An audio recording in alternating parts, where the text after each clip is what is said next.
아멘. 요한일서 4장 16절 말씀을 보면 이런 말씀이 있습니다.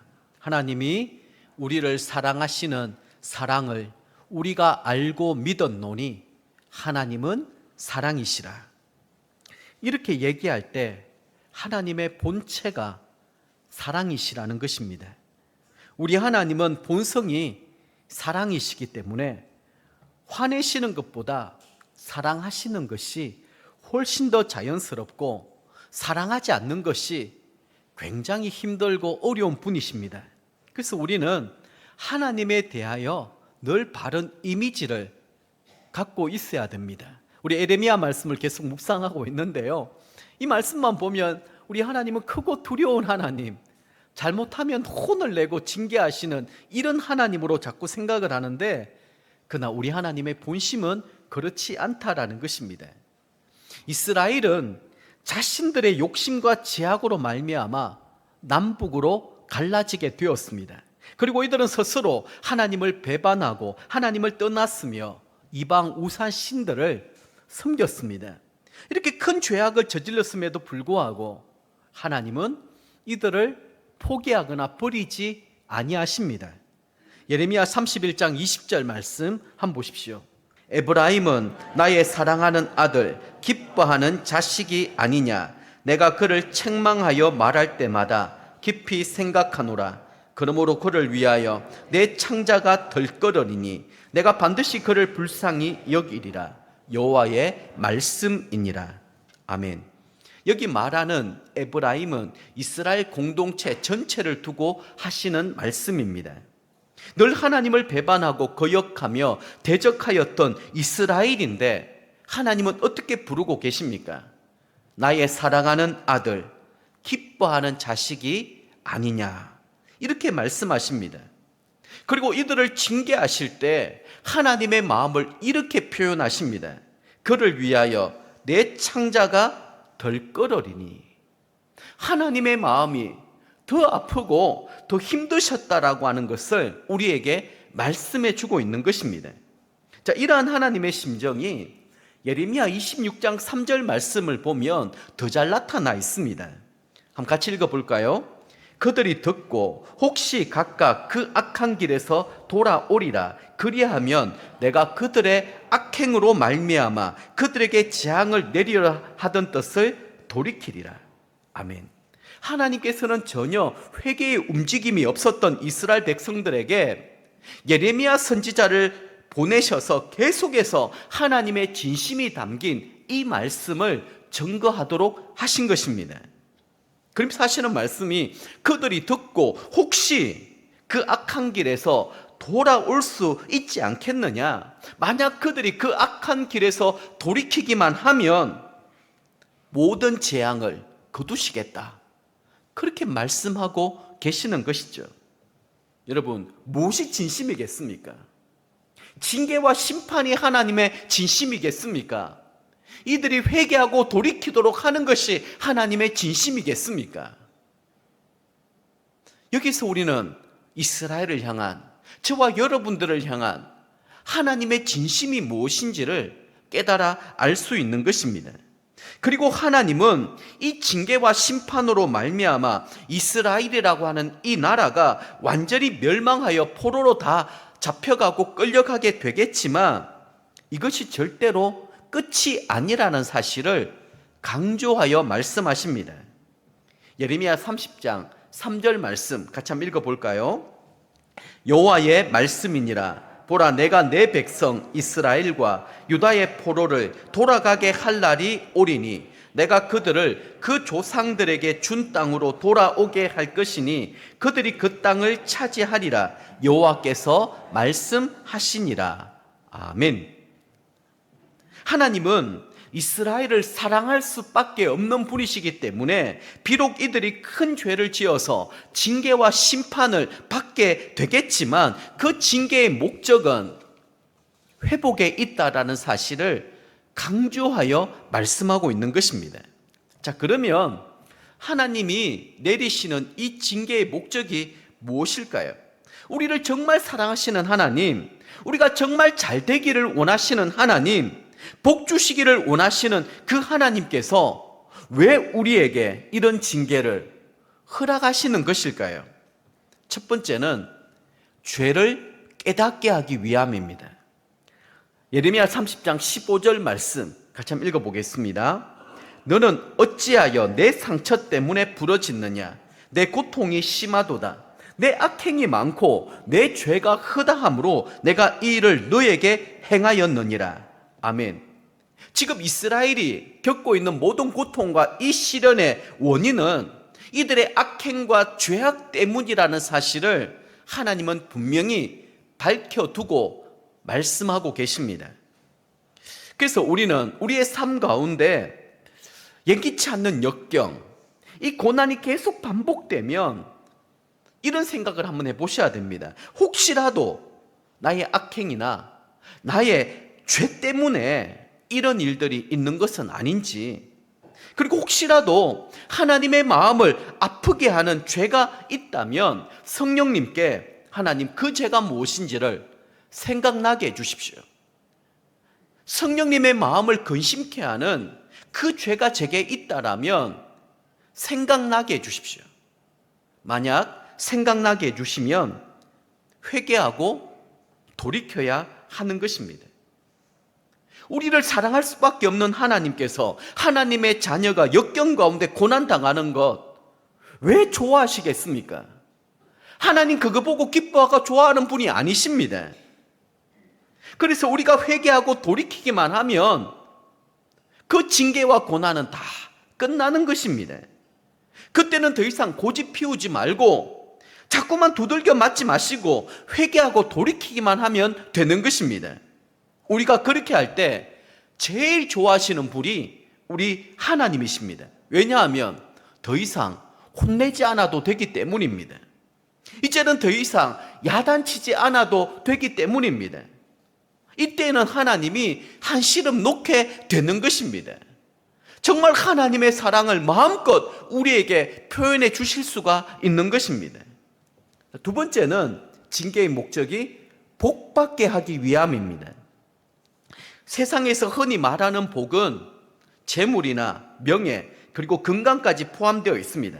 근데 여러분, 이렇게 복받을 만한 준비가 되어 있지 아니하면 갑자기 그 복을 소유하게 될 때 그 복이 화가 될 수도 있다라는 것입니다.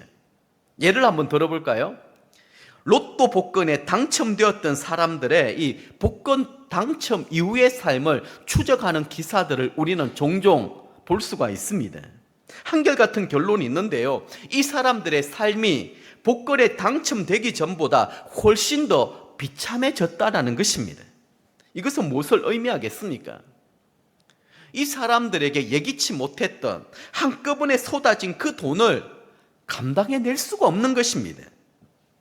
결국에는 돈 때문에 인격에 금이 가고 사람들과의 관계도 모두 깨어져 버리는 것입니다. 아니, 설문조사를 했더니 로또 복권에 당첨되면 어떻게 하겠느냐? 근데 여러분, 의외로 다니던 직장에 사표 내고 외국으로 도망가겠다라는 것입니다. 그 돈을 가지고 혼자 살겠다라는 거예요. 그걸 가지고 얼마나 많은 사람들이 돈을 빌려달라고 하고 그리고 또 사기를 치고 얼마나 시달림을 많이 받겠습니까? 그리고 쉽게 번 돈이기 때문에 쉽게 유혹에 빠지고 쉽게 써버리는 것입니다.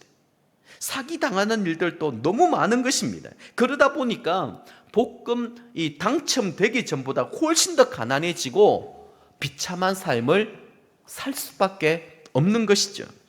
명예도 그렇지 않습니까? 인기 연예인들 가운데 보면 자기 인기를 잘 관리할 만한 인격적으로 성숙하지 못한 사람이 갑자기 인기 연예인이 되어버렸습니다.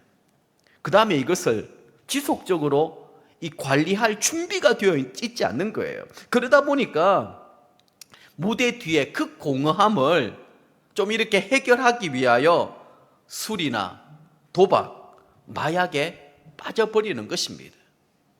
하루아침에 모든 인기를 다 잃어버리고 완전히 신세를 망치게 되는 것을 우리는 종종 볼 수가 있습니다.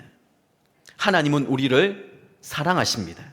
그래서 우리가 이 땅에 살아갈 동안 잘 되기를 바라고 점점 더 풍성한 삶을 살아가기를 원하고 계십니다. 무엇보다 우리에게 복 주시기를 원하십니다. 그래서 하나님께서는 우리가 주시는 이 복을 잘 감당할 수 있는 사람으로 먼저 만들어 주신 다음에 복을 부어 주시는 것입니다. 그래서 내가 지속되는 역경 가운데 있을 때 혹시라도 나에게 회개해야 될 죄가 있는지를 먼저 생각해 보시고, 그것이 아니라고 한다라면 하나님이 나에게 복 주시기 위하여 나를 준비시키고 계시는 거구나, 이렇게 생각하고 믿으시면 되는 것입니다. 그리고 나서 우리가 할 일은 소망 가운데 인내하며 버티고 견디는 것입니다.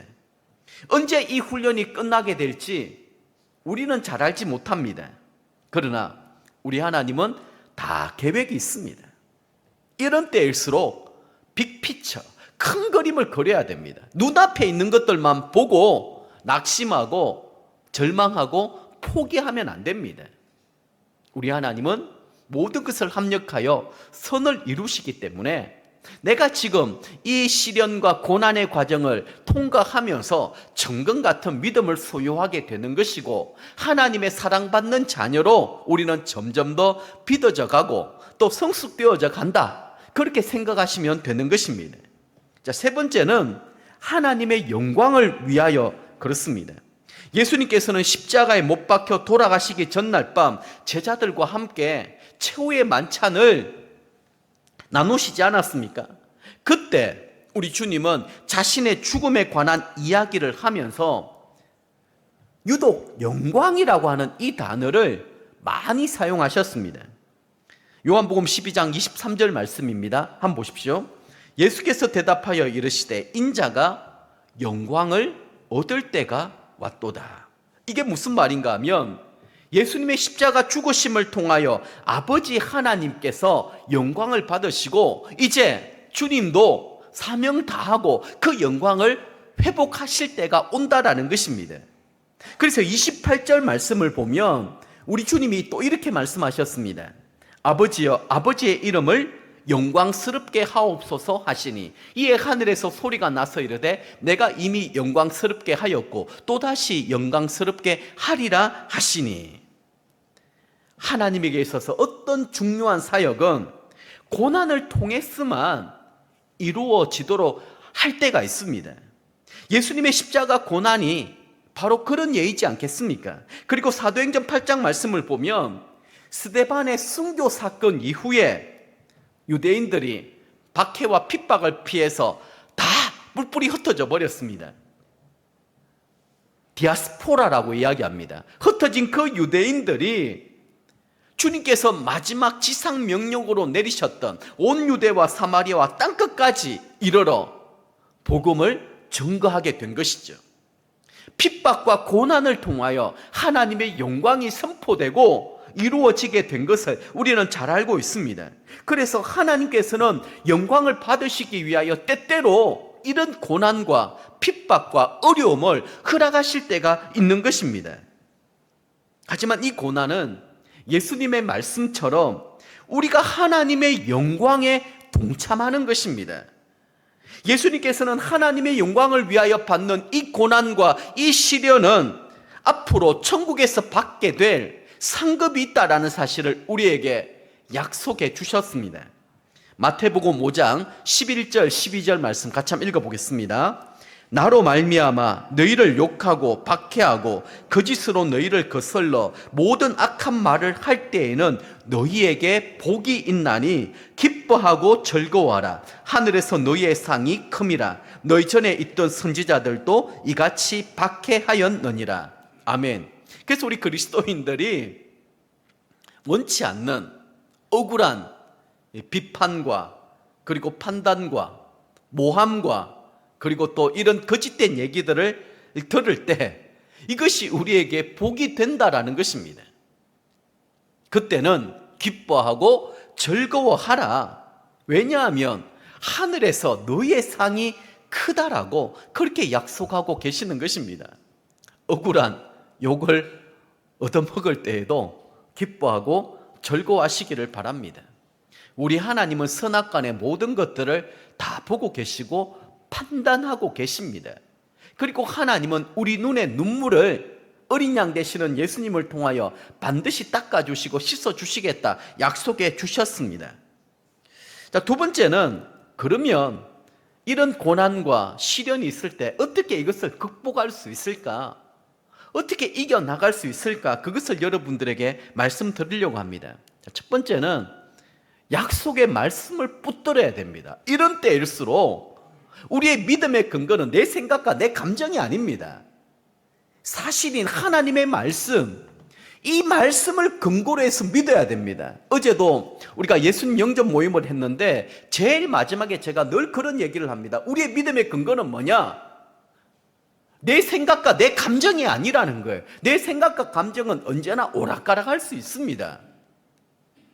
기분이 좋고 뭔가 신앙생활 열심히 하면 천국 갈 것 같고, 그렇지 않으면 지옥에 떨어질 것 같은 불안한 두려움이 있습니다. 우리의 믿음의 근거는 하나님의 말씀에 있는 것이죠. 이 말씀이 우리의 믿음의 근거가 되면 우리는 흔들리지 않습니다.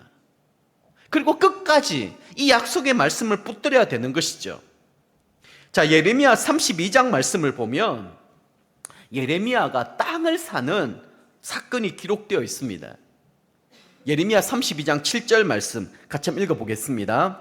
보라, 내 숙부 살룸의 아들 하나멜이 네게 와서 말하기를 너는 아나돗에 있는 내 밭을 사라. 이 기업을 물을 권리가 내게 있느니라 하리라 하시더니. 아멘. 아마 성경을 좀 읽어보신 분들은 아나돗에 밭을 사는 게 어떤 의미고 어떤 배경이 있는지는 아마 여러분 다 알고 계시리라 생각을 합니다.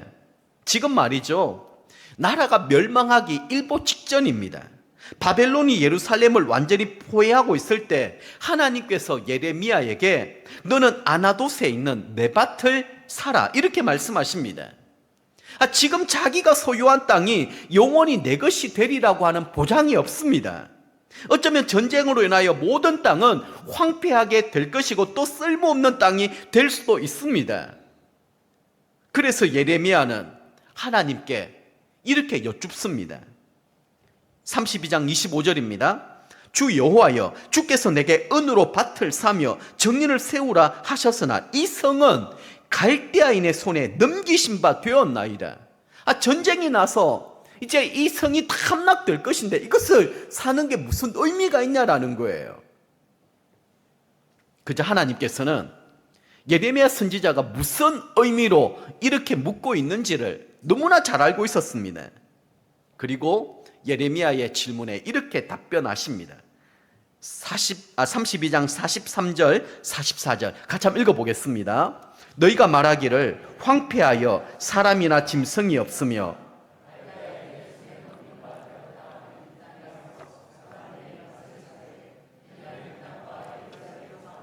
유다 성읍들과 산지의 성읍들과 저지대의 성읍들과 네겝의 성읍들에 있는 밭을 은으로 사고 정서를 기록하여 봉인하고 정인을 세우리니 내가 그들의 포로를 돌아오게 함이니라. 여호와의 말씀이니라. 아멘. 아나돗의 땅뿐만 아니라 예레미야를 통하여 많은 사람들에게 이 약속의 말씀을 하나님은 심어주고 싶어 하셨던 것입니다. 너희는 지금 이 땅을 두고 사람도 짐승도 없는 황무지 땅이며 바벨론 군대의 손에 들어간 땅이라고 말하지만 하나님께서는 반드시 이 땅을 회복시켜서 다시 돌아오게 하시겠다라는 것입니다. 그리고 이들이 다시 이 땅을 사고 파는 그날이 오게 하실 것이라는 것입니다. 그래서 약속의 정표로 지금 상황에서 볼 때 전혀 쓸모없는 땅, 내 것이 될 가능성이 전혀 없이 보이는 이 아나돗의 땅을 사라고 그렇게 명령하신 것입니다. 여러분, 구약 성경을 보면 강이 갈라진 예가 두 번 나옵니다. 하나는 홍해가 갈라진 것이고 다른 하나는 요단강이 갈라진 것입니다. 홍해가 갈라진 것은 하나님께서 먼저 바다를 갈라 놓으시고 그 다음에 이스라엘 백성들이 안전하게 그곳을 지나가게 하셨습니다. 하지만 이 요단강의 경우는 다릅니다. 이스라엘 백성들이 요단강까지 이르게 되었을 때 마침 그때가 추수기간이었어요. 제방까지 물이 가득 차올랐습니다. 그런데 궤를 맨 제사장들의 발이 먼저 요단 물가에 닿았을 때에 위로부터 흘러내리던 물이 그치게 되었고 이스라엘 백성들이 안전하게 여리고 맞은편으로 건너갈 수가 있었던 것입니다. 이처럼 하나님께서는 우리가 위기 상황, 공경 가운데 빠져 있을 때 도우시는 방법이 두 가지입니다. 홍해를 가르듯이 먼저 길을 열어 놓으시고 그 길을 걷게 하시는 방법이 있고요. 또 다른 하나는 요단강을 가르듯이 내가 먼저 믿음으로 첫걸음을 내딛게 되었을 때 하나님이 그 믿음을 보시고 우리의 문제를 해결해 주시는 것입니다. 그런데 대부분은 후자의 경우가 많습니다. 우리의 믿음을 보시고 하나님은 우리의 문제를 해결해 주시고 축복해 주신다라는 것이죠. 이 일은 이미 여러분들도 실천하고 있는 것입니다. 하나 예를 들어볼까요? 아마 11조 같은 것이 이런 경우입니다. 내 소득의 11조는 하나님의 것이라고 하는 인정, 그리고 나의 신앙 고백이라고 말할 수 있습니다. 특별히 힘들고 어려운 형편 가운데 내 소득의 이 10의 1을 정직하게 구별하여 하나님 앞에 드린다라는 것 절대로 쉬운 일이 아닙니다. 안 그래도 힘들고 어려운데 여기서 11조까지 구별하여 하나님께 드린다면 망할 것 같은 막연한 두려움이 있는 것입니다. 그런데도 우리가 11조를 가장 먼저 구별하여 하나님 앞에 드리는 이유가 무엇입니까? 그것은 약속하신 하나님의 말씀대로 우리가 구별하여 하나님 앞에 먼저 드릴 때 하나님이 내 삶을 책임져 주신다라는 것입니다. 더 넘치도록 채워주실 것이라고 하는 믿음 때문에 우리는 매달마다 이렇게 하고 있는 것 아니겠습니까? 하나님은 우리의 믿음을 보시고 때로는 그것을 테스트하시면서 우리에게 축복받을 수 있는 사람으로 빚어가시는 것입니다. 아브라함이 그냥 축복의 근원, 열국의 아비가 된 것이 아닙니다. 우리는 너무 잘 알고 있습니다. 모리아 산에서 그가 가장 아꼈던, 자신의 생명보다 더 소중하게 여겼던 아들 이삭을 번제로 바치라고 했을 때 아브라함은 주저하지 않았습니다. 그 약속의 말씀을 그대로 믿고 그 아들을 죽이려고 했었을 때에 하나님은 급한 마음으로 아브라함아 아브라함아 부르시며 막으셨습니다. 그리고 내가 네 믿음을 이제야 알겠다. 그리고 그때부터 아브라함이 축복의 근원이 되고 열국의 아비가 될 수 있었다라는 사실을 우리는 기억해야만 되는 것입니다. 자, 두 번째는 현실의 상황을 보고 절망하지 말아라는 것입니다. 하나님께서는 너희들이 다시 돌아오게 될 것이다. 앞으로 잘 될 것이다. 이렇게 말씀하시는데도 불구하고 이스라엘은 지금 눈앞에 펼쳐져 있는 이 상황을 보고 그 약속의 말씀을 붙들고 나아가기가 너무 힘들고 어려운 것입니다. 아니, 하나님 좀 보십시오. 뭔가 희망에 건덕지라도 있어야지 우리가 믿지요. 눈앞에 펼쳐져 있는 상황은 그야말로 절망이고 고통이고 아픔입니다. 그래서 하나님은 또 이렇게 말씀하세요.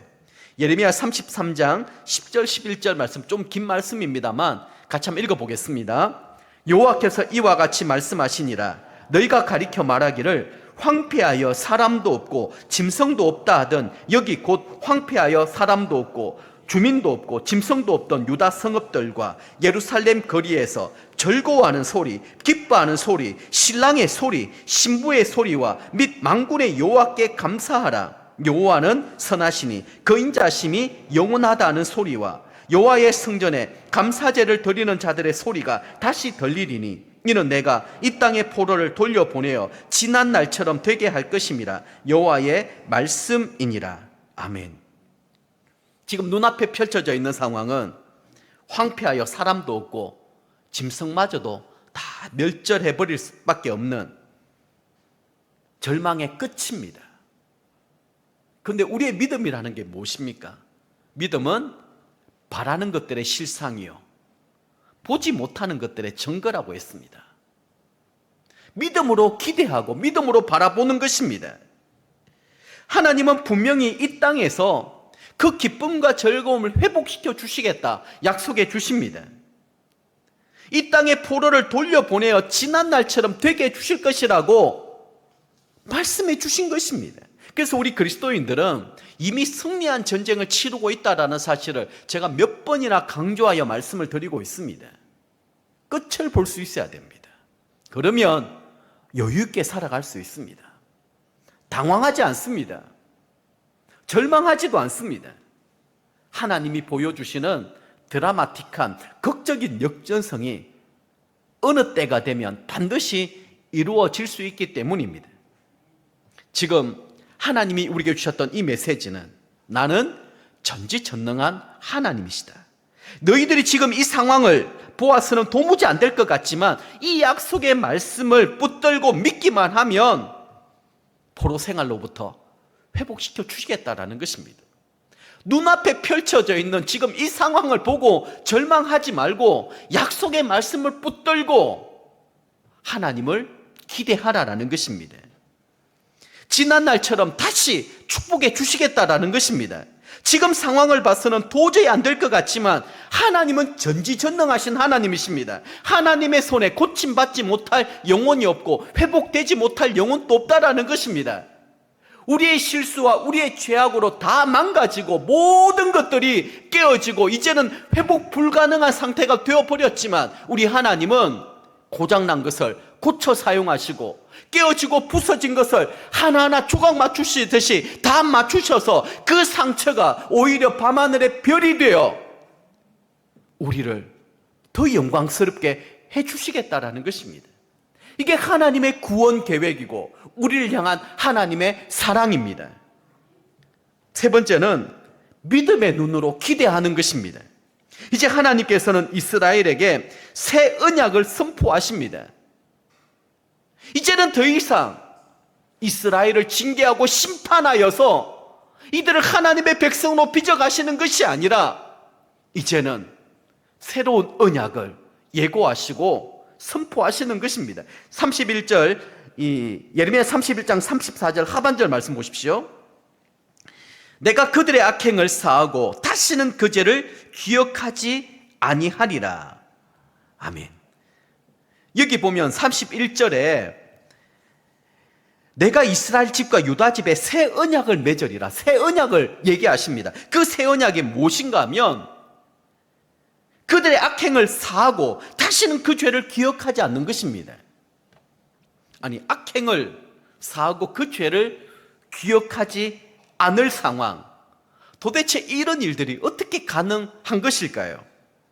우리가 알다시피 구약시대에는 죄 사함을 받기 위해서는 짐승을 들고 가야 했습니다.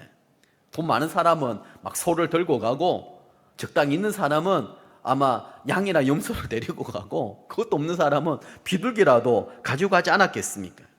짐승을 잡아서 우리의 죄를 그 짐승에게 다 전가시켜서 짐승은 죽고 나는 살아나는 것입니다. 그런데 히브리서 9장 12절 말씀을 보면 이런 말씀이 있습니다. 염소와 송아지의 피로 아니하고 오직 자기의 피로 영원한 속죄를 이루사 단번에 성소에 들어가셨느니라. 여기 자기의 피가 예수님의 십자가 보혈을 의미합니다. 영원한 속죄는 더 이상 짐승을 잡아서 하나님 앞에 제사 드리는 이 행위가 필요 없다라는 거예요. 단번에 성소에 들어갔기 때문에 이제는 반복해서 이런 일들을 할 필요가 없다라는 것입니다. 자, 정리를 해보겠습니다. 예수님께서는 십자가에 흘리신 이 보혈의 피를 통하여 그들의 악행을 다 사해 주신 것입니다. 다시는 그 죄를 기억하지 않는 것입니다. 그래서 하나님은 우리 악행을 사해 주셨을 뿐만 아니라 우리 죄를 기억하지 않는다라고 말씀하십니다. 말라기 말씀을 보면 우리의 모든 죄를 깊은 바다에 던져버리시고 발로 밟으셨다라고까지 표현하십니다. 로마서 8장 말씀을 보면 누구든지 그리스도 예수 안에서 결코 정죄함이 없다고 했습니다. 이게 하나님의 약속입니다. 여러분, 과거의 그 죄악 때문에 죄책감에 시달림 받지 마십시오. 이제는 자유하십시오. 예수님의 그 보혈의 피의 권능, 능력은 모든 죄의 묶임, 죄의 굴레로부터 우리를 자유하게 해주셨습니다. 진리를 알지니 진리가 너희를 자유케 하리라. 이게 우리에게 복음이에요. 이게 기쁨과 즐거움의 원천이 되는 것입니다. 이 약속의 말씀을 우리 하나님은 예수 그리스도의 십자가의 보혈로 완전하게 이루어 주신 것입니다. 이제 예레미야 31장 33절 말씀, 또 중요한 말씀입니다. 이 같이 한번 읽어보겠습니다. 그러나 그날 후에 내가 이스라엘 집과 맺을 언약은 이러하니 곧 내가 나의 법을 그들의 속에 두며 그들의 마음에 기록하여 나는 그들의 하나님이 되고 그들은 내 백성이 될 것이라. 여호와의 말씀이니라. 아멘. 새 언약의 핵심은 무엇이냐? 예수 그리스도의 속량입니다. 또 다른 하나는 성령님의 임재입니다. 곧 내가 나의 법을 그들의 속에 두며 그들의 마음에 기록한다. 이 일이 어떻게 가능한가 하면 예수님이 십자가에 죽으시고 부활 승천하신 다음에 성령님을 각 사람에게 부어주셨습니다. 그 결과가 빌립보서 2장 13절 말씀에 이렇게 기록되어 있습니다. 너희 안에 행하시는 이는 하나님이시니 자기 기쁘신 뜻을 위하여 너희에게 소원을 두고 행하게 하시나니. 자, 나의 법을 그들의 속에 둔다. 이게 무슨 의미인가 하면 성령님의 임재를 염두에 두고 하시는 말씀입니다. 성령님이 우리 가운데 이제는 연약함들을 도우시는 것입니다. 이제는 하나님의 뜻대로 살 수 있는 마음도 주시고 살 수 있는 능력도 성령님이 우리에게 공급해 주시는 것입니다. 그러다 보니까 내가 생각하는 모든 것들이 악할 뿐이었는데 내가 성령님을 의지하고 성령과 동행하는 그 순간부터는 성령님이 우리의 생각과 마음을 바꾸어 주시는 거예요. 하나님을 사랑하는 마음을 주시고 하나님과 동행하고 싶은 마음을 주시고 하나님 말씀대로 살아가고 싶어하는 이런 마음들을 우리에게 주시는 것입니다. 여러분, 도저히 기대할 수 없는 일들을 이제는 믿음의 눈으로 기대해 보시기를 바랍니다. 우리 그리스도인들은 이미 결과를 알고 있는 사람들입니다. 우리는 할 수 없지만 하나님은 하실 수 있습니다. 우리에게는 도무지 길이 없는 것처럼 보여지지만 하나님께서는 마른 사막 가운데서도 길을 여시는 분이십니다.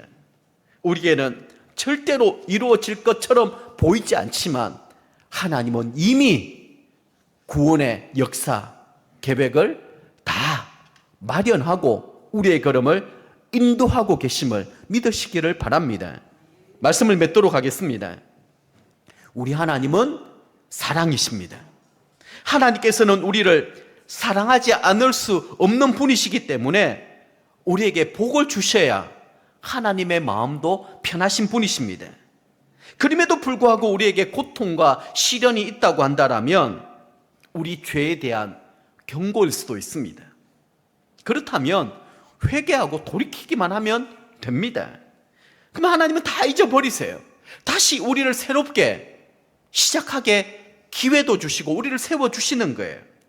그렇지 않다면 하나님은 우리를 복받을 삶을 누리게 하시도록 준비하고 계시는 과정이다. 그렇게 생각하시면 됩니다. 나의 가는 길 오직 그가 아시느니 그가 나를 단련하신 후에는 내가 정금같이 나오리라. 욥의 고백이지 않습니까? 우리도 이런 시련과 고난의 과정을 통하여 하나님의 은혜가 무엇이며 하나님의 축복이 무엇인지를 절실하게 깨달아 알게 되는 것입니다. 어떻게 얻은 은혜고 축복인데 이것을 내가 빼앗길 수 있겠습니까? 이것을 허비할 수가 있겠습니까? 절대로 그럴 수가 없는 거예요. 인생의 밑바닥에서 사망의 음침한 골짜기를 다니다가 구원을 받았는데 어떻게 그 하나님의 은혜를 값싼 은혜로 만들어 버릴 수가 있냐라는 거예요. 정말 은혜를 제대로 알고 경험한 사람들은 하나님이 우리에게 축복해 주실 때 절대로 그 축복을 빼앗기지 않습니다. 점점 더 풍성한 삶을 누리며 살아가게 되는 것이죠.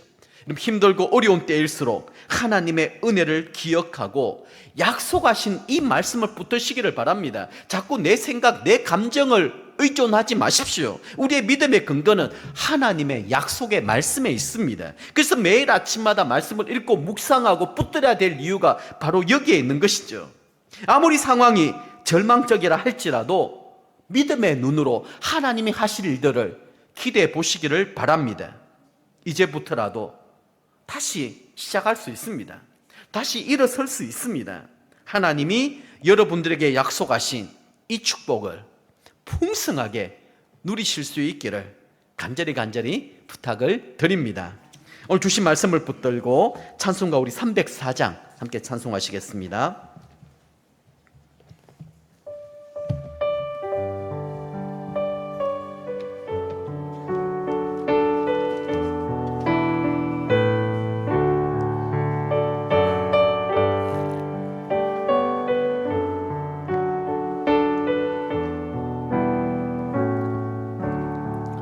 그 크신